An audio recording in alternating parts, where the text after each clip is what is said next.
Hello, I am Max from Test Drive Blogs, and today we're doing something a little bit different from what I normally do.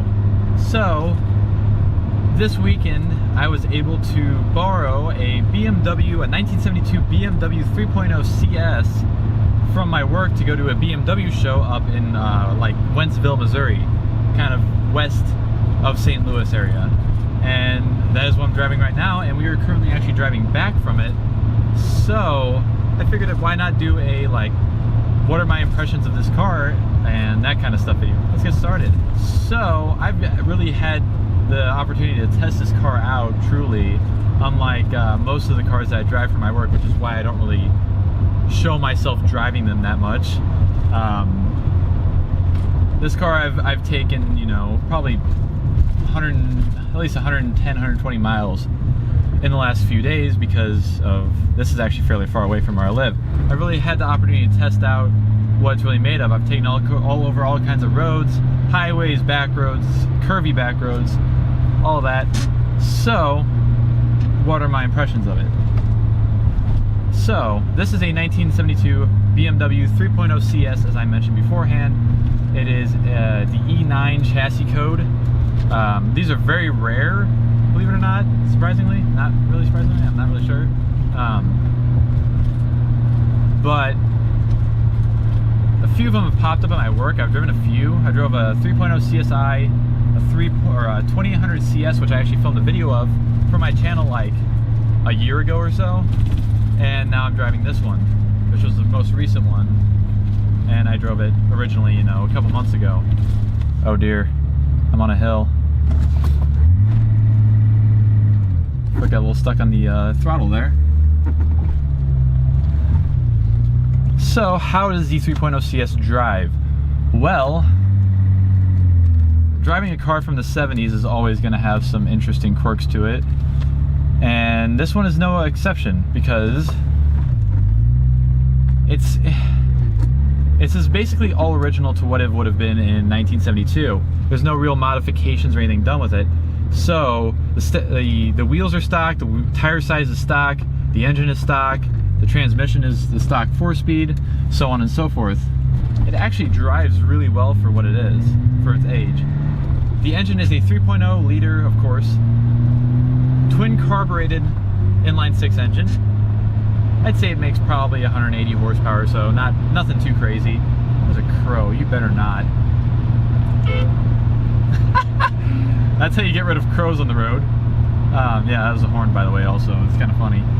So it's got a 3-liter inline-6. It's not a very linear power band. I guess, I don't know if that's because of the carburetors or what, but at low RPMs from like 1,000 to 2,500, there's not really much going on. It's pretty slow. But once you get above about 3,000, it really starts to pick up. It's actually surprising how fast it is. Like on the highway, when you're going 60 and you can get to 80 in no time at all. That brings me to my next thing, which is the transmission. This is a 4-speed manual transmission from the factory. They didn't come with 5 speeds, I don't think, in BMWs really until later on, like the late 70s, if not the early 80s. But it does its job very well. It is a little high geared. At 60 miles per hour or so, it's at about 3,500 RPM, so it's a little up there.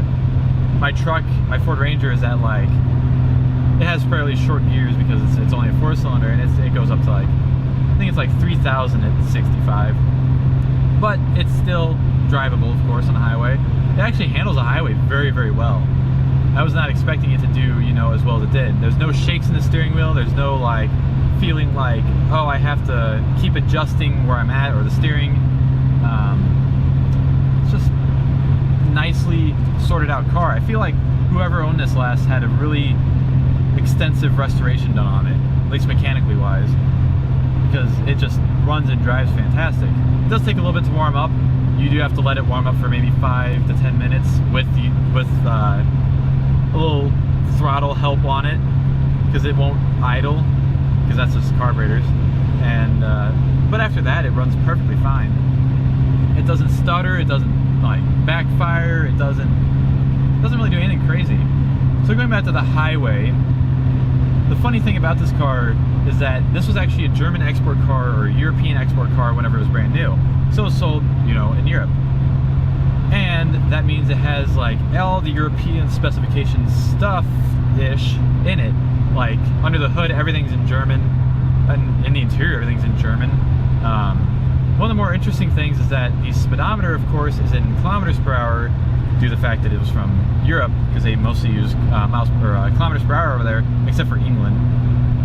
So the speedometer's in kilometers per hour, it goes up to 240 kilometers per hour, but the person that I guess restored this decided that, since I guess they were in the US, they decided that they wanted to keep the speedometer as, you know, kilometers per hour, but it shows you your speed in miles per hour. So like right now I'm going 50 miles per hour and it's showing 50 kilometers per hour on the speedometer.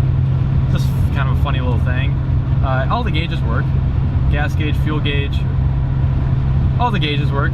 The gas gauge, the temperature gauge, of course the speedometer as I just mentioned, and the tachometer all work perfectly fine. Clock does not work sadly, but it's not that big of a deal. It has a radio with a clock in it. The radio is aftermarket. Yeah, another E30. Huh, that's kind of cool. It does have an aftermarket JVC radio in it, just kind of a basic thing. It doesn't work all too well. It doesn't get it works. The speakers work good. They're on the back deck because that's the only two speakers I know of in this car. But it can hardly find any radio stations. It won't really stop at any specific, you know, range of radio stations or a certain radio station. So if they do come in, you have to manually stop at them, or they generally just don't come in. But it's there, it's nice. It does kind of whine a little bit, I guess, from the electrical interference from the engine, from the spark plugs, because it gets like louder as you rev up the engine more. And it's off right now, because that's, if you have to unplug the radio to actually get it to stop squealing. The climate control is very interestingly laid out. You have a bunch of random like shapes that tell you what everything is. Like this one is to block off the vents on the dash. I think that one's for the feet and the head, and it's just kind of weird. I couldn't figure out how to like not turn the defrost on, because that's the only kind of heat I had. But luckily it's warmed up now, so I'm not too worried about it. The interior of this car is just very well made. As you could tell, like, I'm driving over a decently bumpy road. It's not very smooth. And it's like, there's no rattles, there's no creaks, there's no, pretty much, it's just perfect. All the door panels and the dash and everything have wood on them. Brakes were good, by the way.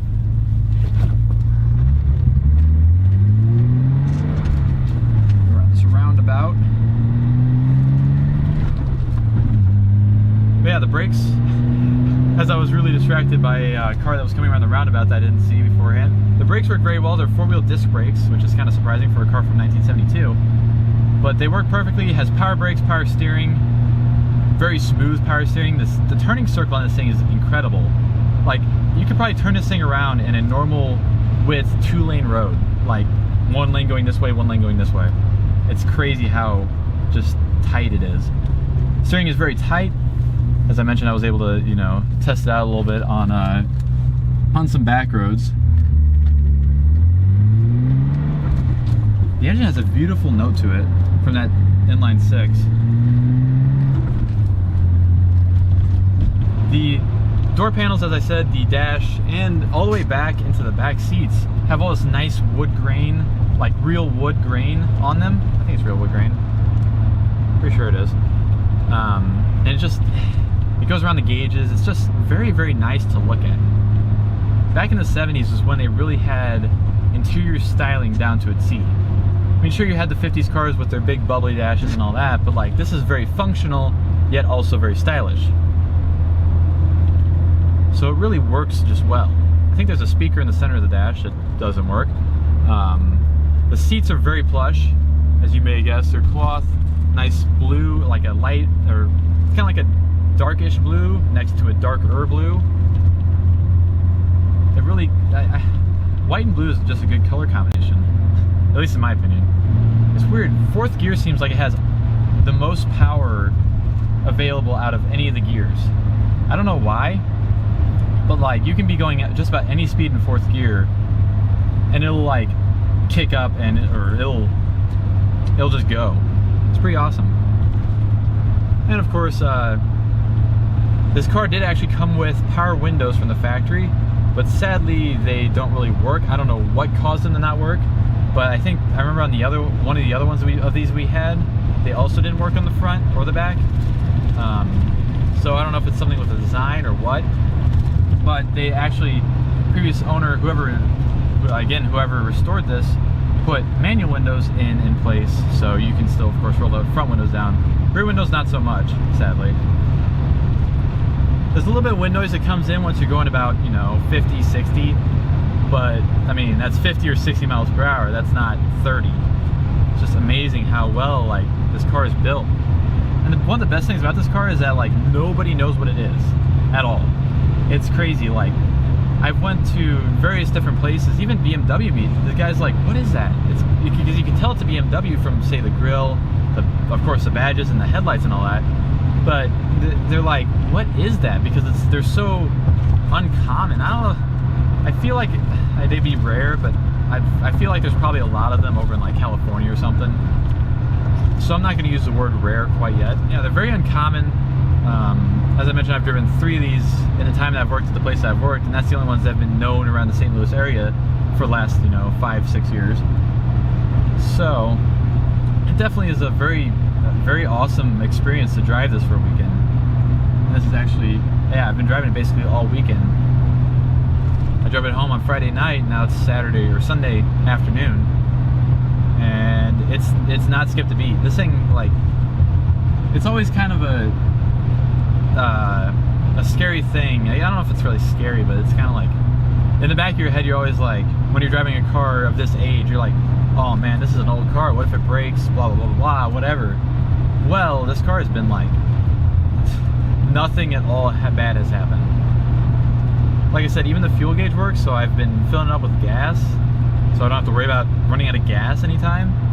It's very nice. I mean, a few different things have happened since I've been driving it. The odometer started working and then stopped working. Like, it wasn't working when I first drove it, but then this morning, whenever I was driving to where we were meeting up for the show, it started working and it stopped working again after we left, so I don't know. It's very strange. But yeah, this is basically BMW's Grand Touring Coupe from the early 70s. Because they really didn't have much. They had this 2002, which was a tiny car, or small compact car, and then you had this as the big Grand Touring Coupe. This is basically the precursor to the 6 Series, like the one that I filmed a couple years ago, you can call that.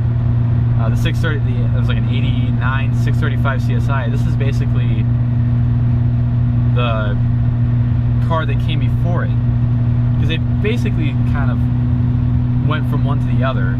These ended in, I think, 74, and I'm pretty sure the 6 Series started in 76 or 77. It's decent around corners. I feel like a 2002 would definitely probably outrun this if there was a lot of turns, because we actually had a guy in our convoy of BMWs that was driving up to the meet that was in like a 75 or 76 2002, and I was 2 cars in front of him, and he was keeping up very well. I'm surprised I kept up as well as I did with these other guys, and I was terrified, honestly. Yeah, I'd say that if you want a like real good handling car, I'd go with the 2002. But I'm sure with a few upgrades, like, wider tires, maybe the suspension, it could use an upgrade, but like, there's not really that much body roll, believe it or not. It's actually very there's some body roll, but like, it's very stiff. So it stays generally very flat around corners. So I believe that is going to conclude this video of the BMW 3.0 CS. If you enjoyed, please remember to like and comment and tell me what I did wrong or right. And yeah, thank you for sharing this experience with me. I'm glad to share it with you. And I'm out of here. See ya!